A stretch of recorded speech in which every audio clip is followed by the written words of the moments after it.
कथा के अनुसार पुराने समय में एक राजा युद्ध में हार गया था। उसके सभी सैनिक मारे जा चुके थे। राजा किसी तरह अपनी जान बचाकर जंगल में भाग गया। शत्रु सैनिक उसका पीछा कर रहे थे। वह बचने के लिए गुफा में छिप गया। सैनिक राजा को जंगल में खोजते खोजते उस गुफा तक पहुंच गए। गुफा के अंदर राजा को ढूंढा, लेकिन शत्रु सैनिक उसे ढूंढ नहीं सके। बाहर आकर सैनिकों ने बड़े बड़े पत्थरों से गुफा बंद कर दी। गुफा बहुत गहरी थी।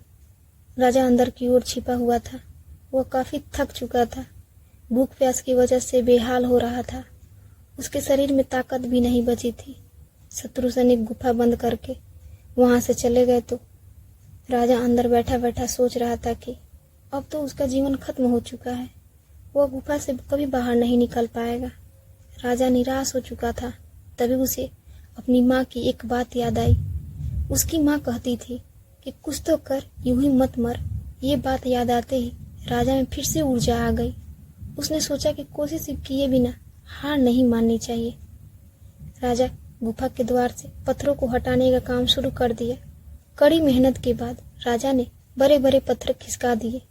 किसी तरह राजा ने बाहर निकलने के लिए थोड़ी सी जगह बना ली थी। राजा गुफा से बाहर निकला और अपने मित्र राजा के पास पहुंच गया। मित्र राजाओं की मदद से उसने शत्रुओं को पराजित कर दिया और अपना राज्य वापस प्राप्त कर लिया। इस कथा की सीख यही है कि सफलता मिलने तक हार नहीं माननी चाहिए। जिस पल हम हार मान लेते हैं, उसी समय हम असफल हो जाते हैं।